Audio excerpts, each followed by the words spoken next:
Bismillah ar-Rahman ar-Rahim. Assalamu alaikum wa rahmatullahi wa barakatuh. Welcome back to the Dadhood podcast.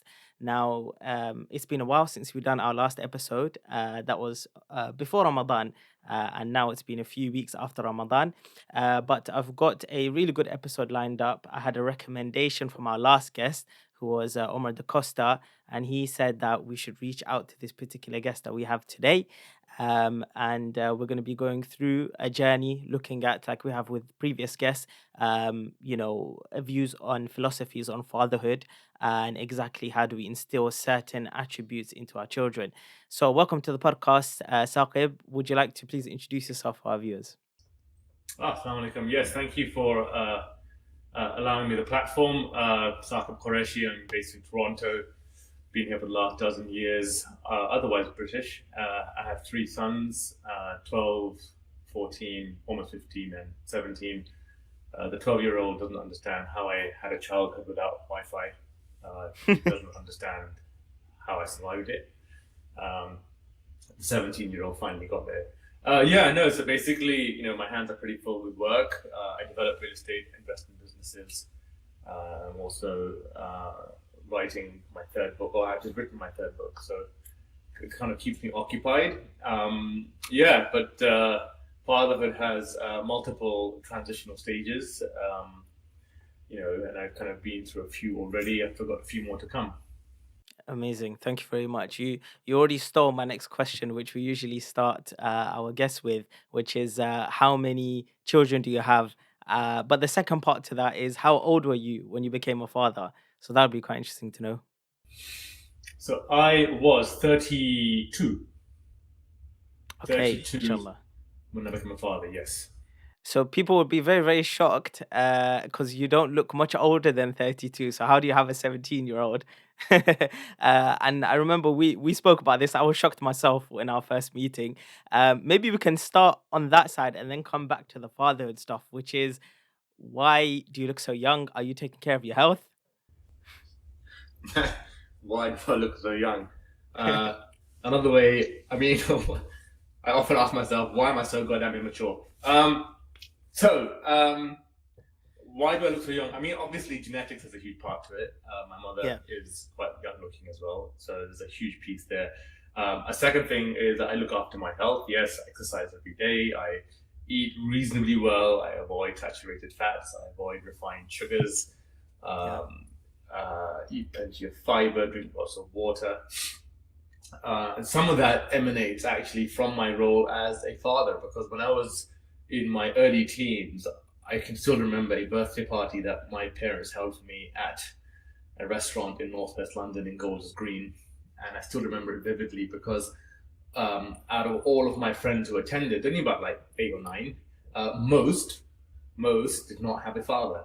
And Right. and of those most that did not have a father, one had passed away through cancer and the rest through cardiac diseases. And that left a very pronounced kind of impact on me because, you look at people around you and think, holy smoke, what happened? And, it didn't take me very long to figure out over, a few years, number one, the importance of what fathers do for their children and how valuable and kind of critical they are.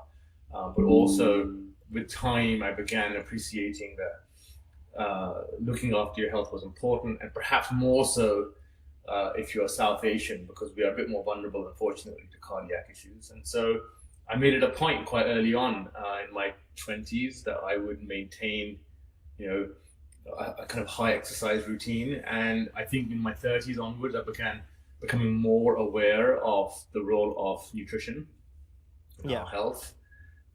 And so it's been a very concerted effort. I think the kind of very simple, deep down philosophy that I'd adopted was that I had to do what I could to make sure that I was alive until my children were adults.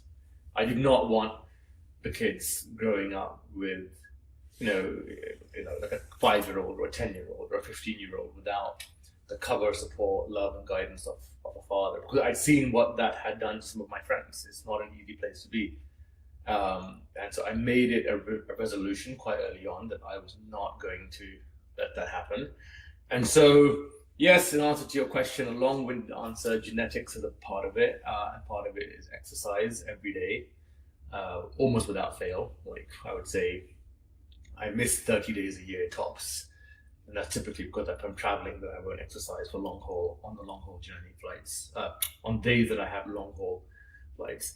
And diet, the diet thing, I think with just general kind of awareness of, what to avoid and what to eat, on the internet, and my kind of paying attention a bit more to that, you kind of have that interesting kind of blend of genetics, diet, and exercise. Yeah, it's really interesting that somebody else's situation with their father can impact somebody else so much that they take a whole different course in their life, and I think that just speaks to the power of having a dad present in your life, and knowing the types of effects that it can have. And sometimes people overlook, but just that simple fact of keeping healthy, keeping fit, sometimes you find that a lot of people who don't take care of themselves do have some sort of trauma based around um, father losing their father due to health reasons, or some of the things that you mentioned with your friends. And so one of the things that I think people can maybe even take away from this message is just making that switch to eating healthy can have a long-term effect on how your children view you, how they may view their own health, how they may view taking care of themselves. Do you think that switch that you made and that decision that you made earlier has also impacted your own children?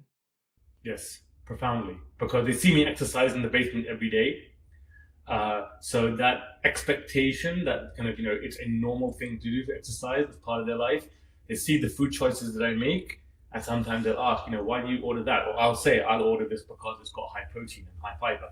And so Yeah. that registers in their mind, and over time they begin to make those decisions. So I now have a 12-year-old who makes it a priority to have he kind of goes out of his way to have a smoothie which consists of a high protein yogurt, so not an artificially injected protein, but a naturally high protein yogurt, and a bunch of different berries, because berries are great antioxidants: strawberries, grapes, red grapes, and blueberries and raspberries. And he voluntarily puts that with ice, with water, and blends it and has it. And I wasn't doing that when I was 12. I can tell you that much. I was kind of guzzling down Coca-Cola cans because I didn't know better. I didn't know that, Coca-Cola was a disaster for your sugar, for your heart, and all the rest of it. But he knows because he sees me, and inevitably, I think they have access to information so they can double check. Why Papa eating this food all of a Yeah. sudden, or Papa said that grilled chicken is very high in protein, or that fried fish is not very bad for you as compared to fried beef. Right. Why is it that is Papa right? And so they'll do their own digging around, but simply them seeing me physically exert myself every day, even on days that I really don't want to, like yesterday, as it happens. I'd driven from Toronto to Rochester and back in the same day. I was exhausted, very, very tired. But I was like, yeah, you know what? This is the time where you actually, deliver, is when you don't want to and you get on with it. And they could see that. They could see that I was tired. They could see that I still made the effort. It has a huge impact. So they do make their choices now, not because I push and bully them, but because they see me making those choices and they kind of drift in that direction. Sometimes we have to put restraints on them, like my wife and I, we've sometimes had to put restraints around, soft drinks. Like you can have half a can of a soft drink a week type thing. That's acceptable, as long as you have no other refined sugars in the day. And so there's a bit of that, but if they see me doing stuff, then it becomes normal. It's just absolutely normal. And I think what often happens is that kids either adopt what their parents are doing, or they react against it. So they could have gone the other way.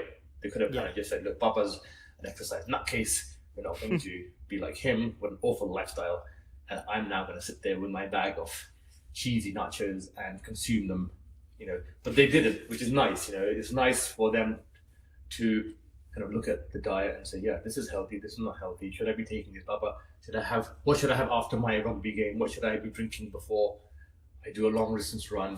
Those things, I find it really good because it will help them in the future, and it will help them at a time when they're being bombarded, by social media and marketing around Yeah. take this fizzy drink. I mean, you go to the local cafe, Starbucks, Tim Hortons, wherever you are, the amount of crap that is sold to you is just unbelievable. It's like frappuccinos, which have more sugar than you can possibly take in a Yeah. day. It's like in one little thing. It's like, dude, what are you doing to your society? And so I feel really confident in their food choices. Like my youngest has gone on for a camp today for 4 days. I don't have to actually give him a pep talk on water or on white bread or on, fruit. He knows. He will. I'm not saying he's ideal, but I'm confident that many of his choices will be good. That's amazing. A lot of people listening to this will think, how did they get to that stage? I mean, one thing you've already alluded to was modeling behavior yourself, and we find that a lot of the times children do what you do, not do what you say. And this has come up a lot in our podcast with various guests. That's something that they've discovered through their fatherhood journey. But are there any other things that you have maybe implemented within that relationship between you and your children that has led them towards being so conscious about their health? Because I'm sure many parents would love for their teenagers to be on that same level of awareness of their own bodies and their eating habits. Modeling, like you use that word, is really the bulk of it. It's got to be the bulk of Yeah, it, because yeah, it's just I think what I would suggest avoiding is long drawn out lectures on the topic. So occasionally a nudge. Okay, have you had enough fruit today, Mustafa? Ibri, have you had enough water today? Have you rested? Have you slept enough? So introducing that factor as well.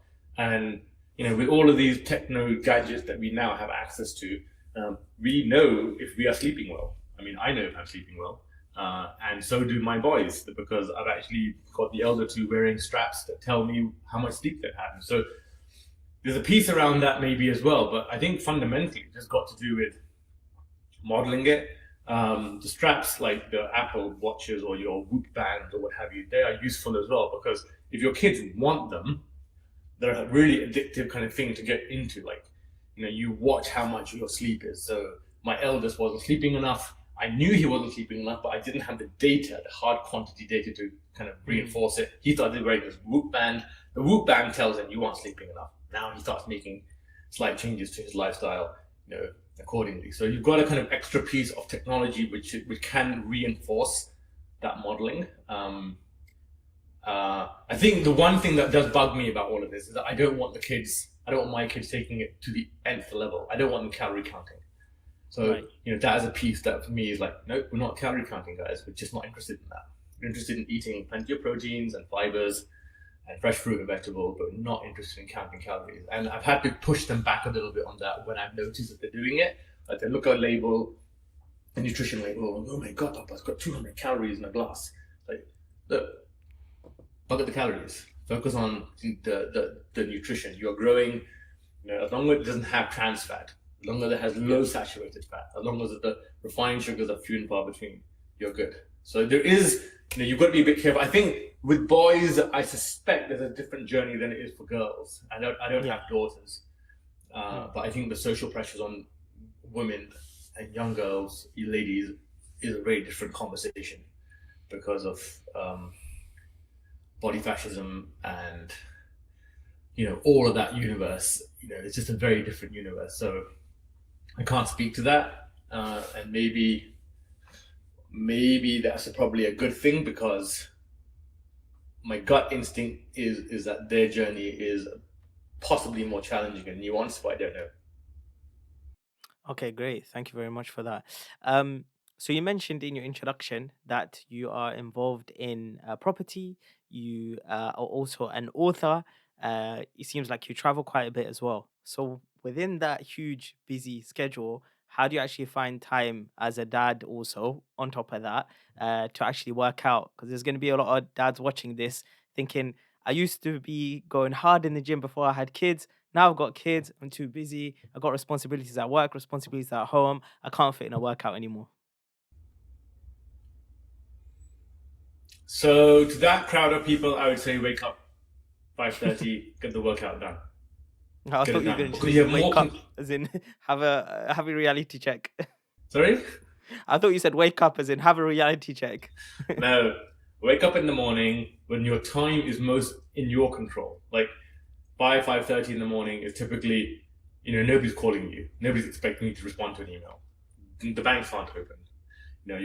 So you are in a position to control that time better. And so I would say, if you feel that you can't dedicate the time because you're too busy, I would say literally wake up a bit earlier, go to sleep a bit earlier as well. Okay, so you have that piece. But the other thought is this: that the cost of not doing this right is catastrophic. I'm not saying that you control or any of us control how long we live for, because I could just go outside and get run over by a truck, frankly. So we don't control that. We don't, but we do influence. We have an influence. Like, I can voluntarily not stand in the middle of a highway, and if I don't stand in the middle of a highway, I reduce the risk of being run over by a truck in the middle of a highway. So we have an influence on that, and recognizing the costs to your children and to your spouse and to your other loved ones, that kind of puts things into context. It's like, I don't really want my kids growing up, at the age of 10 or 12 or 15 without their father. It's a big deal. And so you kind of evaluate it from that perspective and take control of it, because once you're gone, you're gone. The financial support, the guidance, the protection, the sense of security, that love that you give to your children, which is unique, it's out. So you can try and build all the financial empires you want. It's not really going to supplement that wonderful blend that a parent, a father, or a mother, for that matter, gives to their children. It's irreplaceable. No amount of capital, no amount of financial security, or career growth or career advancement is possible. Can be worth it. And the thing is that the other thing to keep in mind is that being healthy and being fit and looking after yourself, which is a proactive thing, not a reactive or a passive thing, but looking after yourself actually has benefits at work as well. You get tired less easily, you are on the go, you have your body and mind can cope with a bit more pressure if it comes to it. You feel good about yourself as well. So there are other benefits as well which extend, but the high level advice to anybody who's struggling to make it work is wake up in the morning, 5:30 in the morning, wake up, and either on an empty stomach with some water perhaps, get going, get 40 minutes in every single day and make it a regimented part of the routine. And 3 months down the road, you will struggle to let go of it. I mean, on days where I've missed a fitness piece or I've indulged with a Dairy Queen ice cream, the next day, I mean, there is a thing in the back of my mind going, well, yesterday was a bit of a loose day, got to get back on track. There's an agitation that enters my system, and I think that is very true of people who generally look after themselves, that they kind of want to get back into it. Say, look, you know what, yesterday was not a good day, I indulged, I had a lot of cheese, I ate, I had a kind of can of Coke as well, all of that kind of stuff, and lots of red meat. Okay, fine, that was yesterday. Next few days and today, back to normal, please. Yeah, yeah. Um, I saw on your LinkedIn that you shared a post about your boys, your three boys, and the types of successes that they are achieving. And you sort of attributed that type of success to them having models, role models around them that are also high achieving. And the people that they're seeing achieve high, and you're saying that that's influenced them to also see or to treat achieving high as a normal thing. Can we go a little bit into that? What what is it about their surroundings that make them feel like they can achieve more?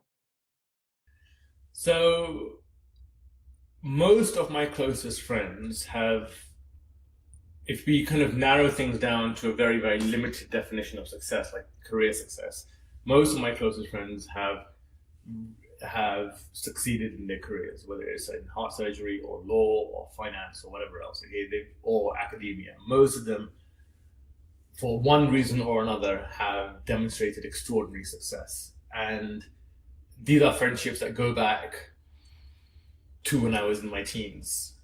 Nearly all of them, go back into when I was, 18 or younger. So it's a good 30 plus years ago. And my kids are aware of their successes, and I don't hide their successes either. I don't hide the successes of my friends. So if one of my friends, does something quite amazing or quite accomplished, then it's advertised to my children as a kind of FYI. And not only is it my friends, but my siblings as well have done quite well in their domestic kind of universes of careers and what have you. And my nephews and nieces, that they've done really well. And so you kind of keep reminding the children in a kind of very polite way. Oh, by the way, did you hear that Mariam is applying to Oxford and she's got in and she's got an offer and blah, and so that thinks, oh, Mariam, my elder cousin can get into Oxford. Well, yeah, so maybe I can too. Likewise, my sister, my brother, both attended Oxford. My sister-in-law as well. I have a PhD from the LSE. And this becomes normal. It becomes a normal thing. Like, you know what? It's a normal thing to do really, really well, which is a kind of a contradiction in terms, but it's normalized. The kids don't aim at, they don't aim low because everybody around them has aimed so high that they're kind of used to it. And I mean, let me caveat that, because not everybody around them, but everybody in kind of my social and kind of familial universe and the people around them, that I will advertise their successes all the time,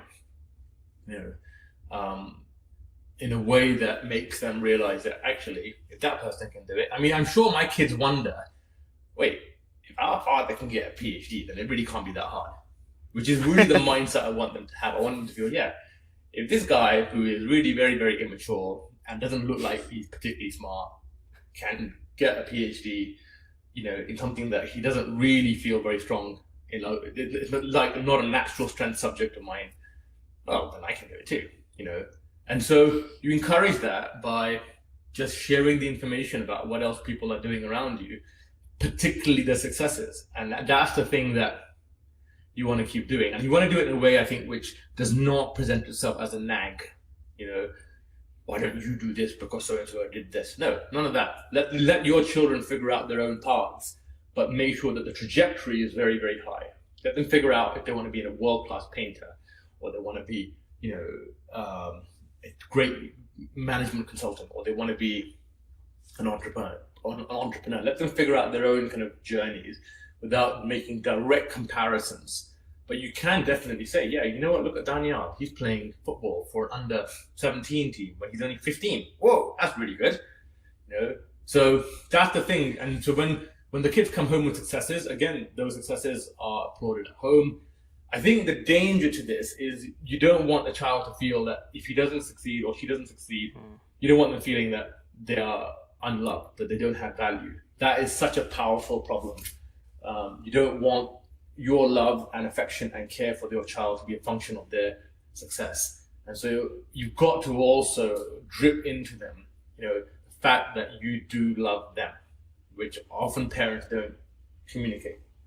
You can do that obviously through multiple ways, but you want to do that. So even my 17-year-old, sometimes if he's walking by, I'll hold him by his ears and give him a kiss on his head.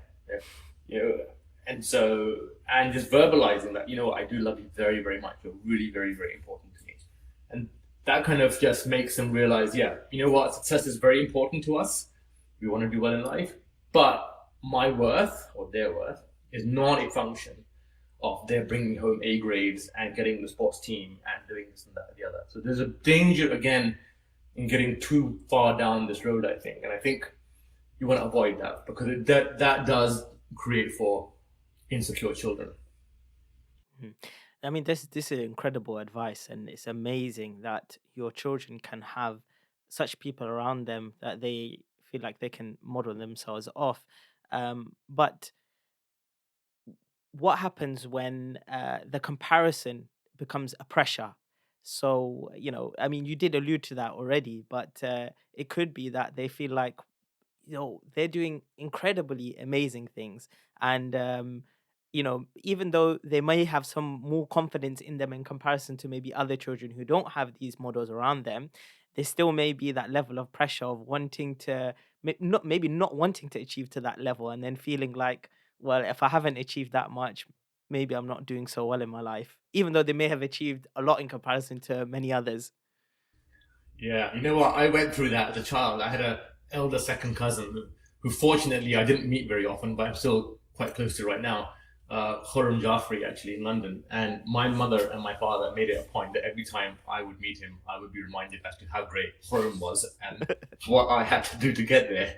Khurram itna acha beta hai, and he's so excellent in his studies. And I'm like, dude, you know what? I just don't want to hear about Khurram. He's a wonderful person, really nice guy, but it would kind of get up my nose like every single time they would like, why can't you be like him?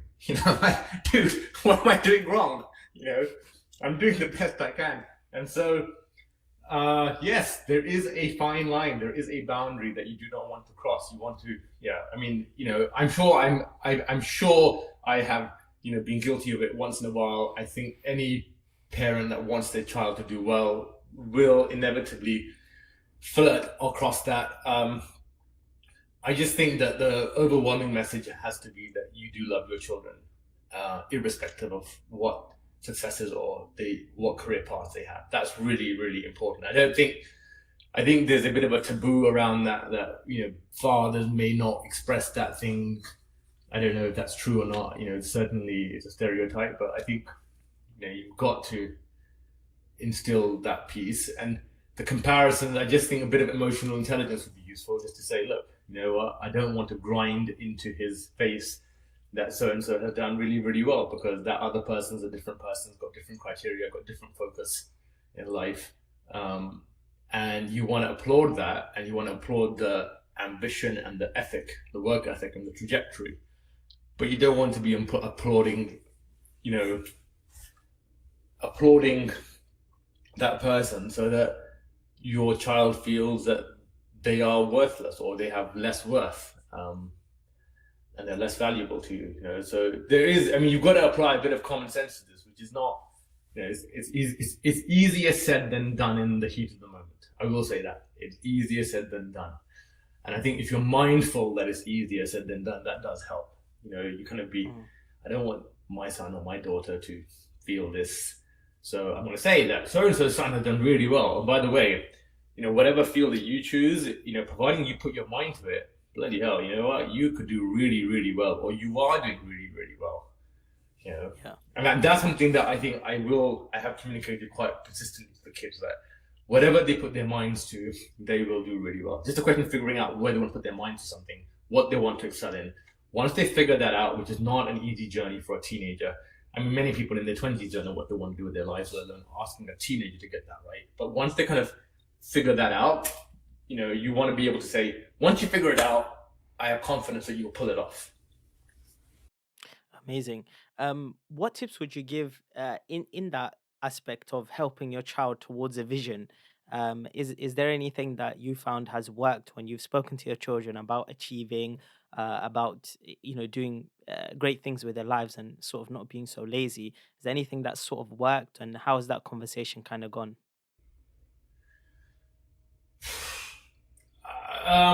Yeah, every summer I push the children to do something spectacular. Like, I want them to do something quite challenging, and they set the boundaries. They choose what that is. And so my elder two boys, when they were 12 years old, respectively, at different points, obviously, they both wrote a book, which was published, is on Amazon separate Wow. books. And I think Mustafa, my eldest, he wrote his book on the back of my first book. So I wrote a book, and he takes one look at Papa and says, well, if Papa can write a book, then it can't be that hard. In which case, I'm going to write a book too. And which is what he did. He wrote a really interesting book, Adam's White Hat Hackers, fiction about a tech boy who beats an evil genius, an evil tech genius. And so Ibrahim followed in his suits, but interestingly, Ibrahim's was a day in the life of book, like 24 hours in the day in the life of what it meant to be Ibrahim Qureshi. Yeah. And I think just because I'd written a book, they kind of thought, well, like I said, you know what, it can't be that hard. So you set the benchmark yourself. And I think with Yusuf, it'll be very interesting because he's 12, and so he'll probably be thinking about what his brothers have done. And I've said to him, you don't have to write a book, you can do something else. Do a painting, do an amazing piece of bronze sculpture, whatever you want to do, but this summer, let's think of a big project. And just in achieving that, in doing it, in daring to take it on, you shift their gears because you make them realize that they can do. You make them realize that they can do. Providing put their mind to it and they're persistent and they keep at it, they keep going, they can do. And that in itself is a phenomenal plus to instill to a child. If you can give them that sense of dare to believe, then, you know, all sorts of things are possible. You know, I mean, I've got a 17-year-old who is actively considering starting a business, not just a small business, like a proper full-fledged business in between his high school and university year. Like, I'm not saying he'll succeed, but at least the ambition is there, the kind of expectation of life is there that, well, it can't be that hard. I can do it, I can kind of figure it out. And that's what I think is really important. What you don't want is ever to give your children the sense that they can't do. You just never ever want to do that. If they want to do something, they can do it. And yes, in some things they'll be better inclined than others, but even in those things that they're not well inclined to put their mind to it, they can do. I think generally, as a species, by the way, human beings are remarkably great at limiting themselves. You know, we are absolutely amazing at reminding ourselves that we can't do. When in fact, in most instances, most of us can do most of what we think we can't do. I recently had maybe even two fathers come to me and say, you know, I want to achieve so much, but I just can't balance my time between doing my work and having responsibilities at home and then fitting time to work out and all of this kind of stuff. And it seems like you have managed to find maybe some sort of system, although obviously not all of us are perfect. I'm not saying you've got everything mapped out, but it seems like you're, alhamdulillah, quite successful in various different areas, whether it comes to your career, whether it comes to your children, whether it comes to your health. So, putting that all together, how are you managing to balance your time? And are there any things that maybe fathers can take away to sort of prioritize things, balance things out, timetable schedules, whatever it is that works for you? I mean, treat time as being precious, I guess, is important, and prioritizing the important things, which is a bit of an oxymoron because you think they're already prioritized, but I don't think that they are prioritized. I think we just end up going with kind of a path of least resistance and least change without actually taking control of our lives very often. And I think just realizing that, look, there's a meter running, and whether you've got 24 hours to live, probably unlikely that is, you've got 24 hours, or you've got 24 years to live, you know, there's a meter running. And so you have to do what you want to do in that time, and be careful about how you spend that time and what you do with it. You know, so I mean, there's so many things that I want to do. I mean, I've got like at my office, I've got an Xbox here with the most recent Call of Duty discs ready to go, but they're all wrapped up. I just don't get the time. I would love to do it, you know, but I don't give it the priority because I know there are other things that I prefer doing. You know, other activities, even personal activities I prefer doing. So it's a question of like treating your time as precious, prioritizing bits and pieces, actually giving priority to the things that are important as opposed to the things that are not important. You know, commuting 2 hours to and from work should not be a priority. Yes, work should, but then you're losing 2 hours a day on your commute. Let's fix that. Let's change that around so you don't lose that time. You know, yes, you can do other things with your time, like some people listen to audiobooks, but the point is that treat the time as productive. And also, that doesn't mean that you're doing things on the go. It can also mean that productivity, you know, is a sense of meditation and peace and quiet. I'm doing something which actually isn't just bumming around and lazing. It's like, it's good for me. If I need to rest, I'll rest. You know, if I need to kind of get on and do things, I'll get on and do things. But there is this kind of realization that the meter is ticking. You know, we're not around here forever. I mean, one of the watershed moments in my life was 5 years ago when my father passed away. You know, it really did bring home the finality of our existence.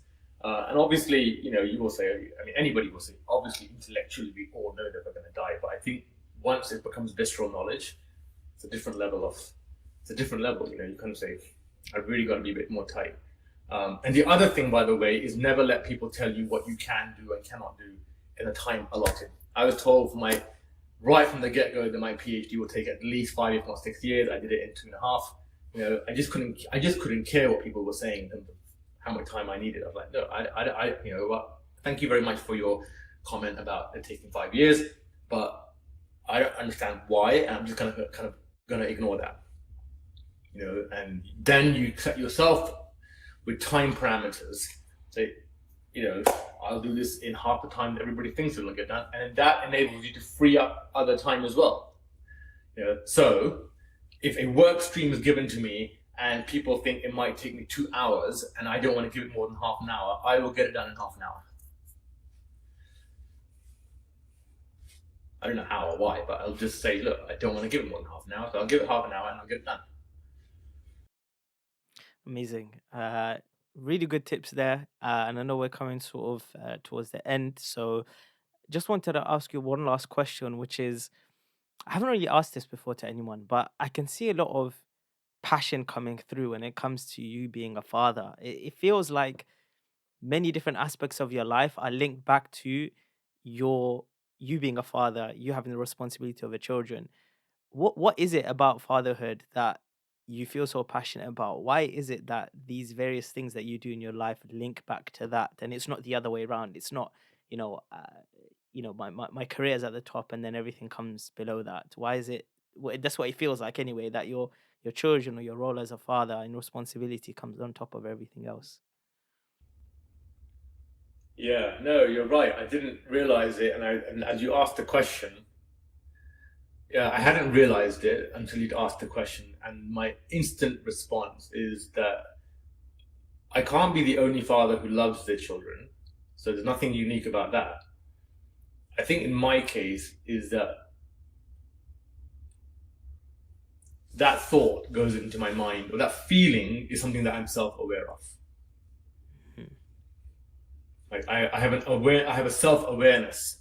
I feel that I love them. Like, it's not like a passing thing for me. It's not like a passing emotion. It's something that I do feel. Um, and I'll often look at them with that kind of. I mean, they will not be aware of it, but I will often just stare at them for a second or two and feel, tons of love, and that, like, I guess because I'm self-aware of it, I translate it into the things that I have to do.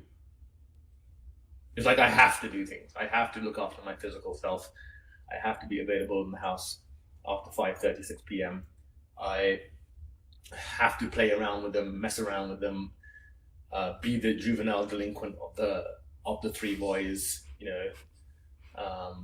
I have, there's this kind of. I think, I mean, my instant reaction is that it's just I'm self-aware, and I'm very aware of my feelings quite often when I'm around them. That I do love them very much, and they mean the world to me. Like, they are.